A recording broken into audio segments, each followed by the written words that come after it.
Good afternoon to everyone. Basically अभी मैं एक छोटी सी किताब पढ़ रहा था।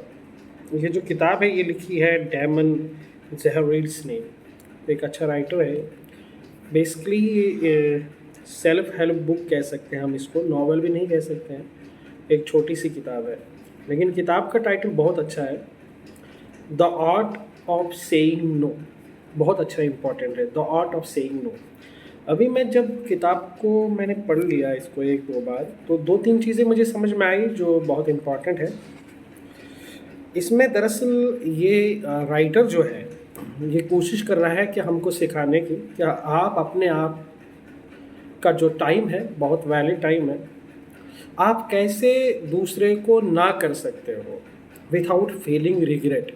ठीक, ख़ास तौर पे जो बच्चे पढ़ रहे हैं या तैयारी कर रहे हैं, या जो बच्चे नीट कर रहे हैं, या जो कोई भी तैयारी कर रहे हैं, चाहे कॉम्पिटिटिव की तैयारी कर रहे हैं या किसी और चीज़ की, तो उनके लिए बहुत अच्छी बुक है ये। इसमें एक दो चीज़ें जिन पे मैं बात करना चाह रहा हूँ जो बहुत अच्छा लगा मुझे, मैंने सोचा कि मैं अपने दोस्तों के साथ शेयर करूँ, बहुत इम्पॉर्टेंट है। इसमें ये एक बीच में दो तीन लाइनें हैं जो बहुत इम्पॉर्टेंट है। कह रहा है कि जब भी आपका दोस्त या कोई भी आपका जब आपके पास आते हैं तो आपको ये बोलते हैं कि अभी मेरा काम है, थोड़ा मुझे मदद करिए, मेरे साथ आ जाइए। मान लो आप उस टाइम पढ़ रहे होंगे या आपका दिमाग पढ़ाई की तरफ हो, बहुत इंटरेस्ट के साथ पढ़ रहे होंगे, लेकिन जब आपका दोस्त आ रहा है तो आप अपनी किताब साइड रख के अपने दोस्त के साथ चले जाते हो। ठीक है, ये भी होता है। लेकिन कभी कभार आपके दिमाग में ये आ जाता है कि अगर मैं इनको ना बोलूँ तो फिर आप दोस्ती नहीं रहेगी, आपस में थोड़ा सा डिस्प्यूट होने लगेगा। लेकिन राइटर आपको क्या सिखाता है, जो मुझे भी सबक मिला है और सबको मिलना चाहिए।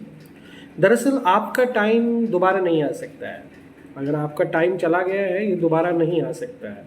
और जब भी आपको कोई दोस्त, आप पढ़ाई कर रहे होंगे, तो आपको मदद के लिए बोले कि अभी मेरे साथ आ जाओ, तो बेसिकली राइटर कह रहा है कि जब आप उनके हाँ में हाँ भर देते हो, मेरे साथ बाहर आ जाइए चाय पीने के लिए, तो ठीक है, हाँ चले जाते हैं, तो 1 घंटा स्पेंड हो जाता है। ठीक है, मेरे साथ बाहर आ जाइए, मुझे कोई सामान लेना है, तो आप चले जाते हैं, तो उसमें और 1 घंटा चला जाता है।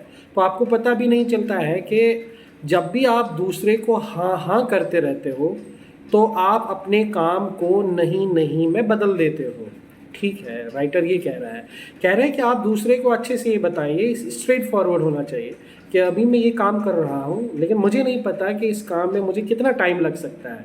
मे बी 2 घंटे लग सकते हैं, 3 घंटे लग सकते हैं। डेफिनेटली मैं आपका काम आ जाऊँगा, लेकिन मुझे अभी अपना काम बहुत इंपॉर्टेंट है, मुझे अपना काम करने दीजिए।